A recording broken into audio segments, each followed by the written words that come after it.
Hey, what's going on, everybody? I'd like to welcome you to another episode of the Just Keep Showing Up podcast. Hey, on this episode, we're going to do something a little different. I'm currently taking a master's course. It's towards my master's degree in business psychology. So one of my assignments this term was to actually create a podcast talking about, or I'll just give you the subject that I chose from what we had. And my subject is how neuroscience informs leadership and motivation. So it's always something I'm interested in, leadership and neuroscience. Just understanding that we all don't just. There's so many different ways that you can inspire people. So many different definitions of how people view leadership. So this is the one I chose. And this is the one I want to talk about with everybody. So, um, yes, I'm looking forward to sharing information, sharing things that I've learned. Uh, so yeah. So at a basic level, the brain is constantly asking one core question: Am I safe or am I under a threat? Leadership behaviors play a major role in how that question gets answered at work. When employees experience trust, fairness, and psychological safety, the brain activates reward systems associated with motivation and learning. Neurochemicals like dopamine and oxytocin support focus, creativity, and collaboration.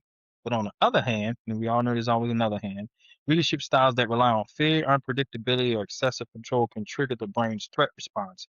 This activates the amygdala and increase cortisol, which can impair memory, problem solving, and emotional regulation.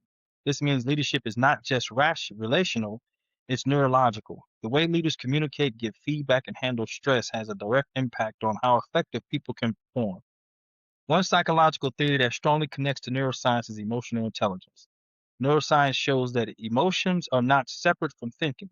They shape attention, judgment, and decision making. Emotionally intelligent leaders regulate their own emotional responses and remain aware of others' emotional states. When a leader demonstrates calm empathy and self-awareness, they help reduce threat responses in their teams.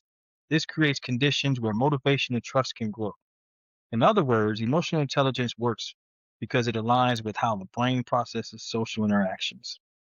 Another relevant theory is cognitive load theory, which focuses on the brain's limited capacity to process information.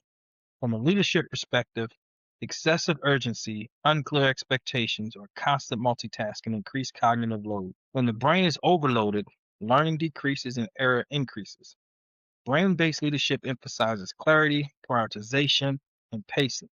Leaders who simplify information create structure allow employees' brains to focus on meaningful problem solving instead of survival mode. Everybody trying to survive.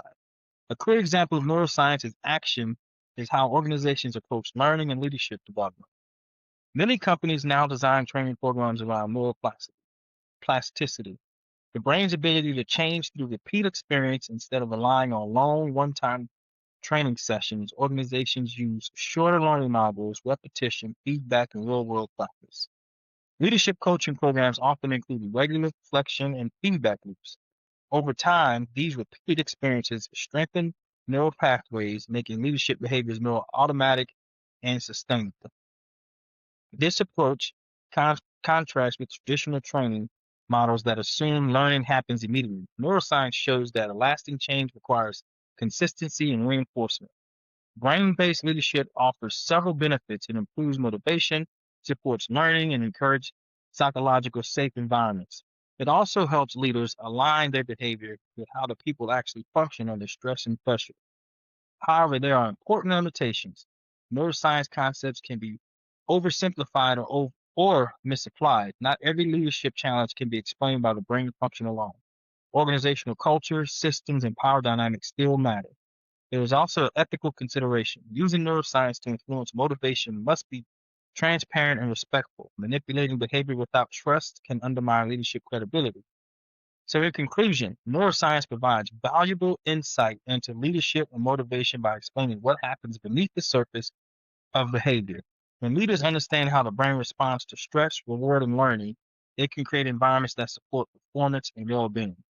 So, moving forward, effective leaders will be those who integrate neuroscience responsibly, using it to support growth, adaptability, and trust rather than control. The goal is not to manage people's brains, but to create conditions where people can show up and perform at their very best. So I thank y'all for listening. Thank you for tuning in. Hope you learned something. You can kind of go back and check it out again. That wasn't very long. It was nice, nice and short. Just something I put together for class. It's always going to remind everybody to just keep showing up. Just keep tuning into the show. We have a big show coming in for y'all next month.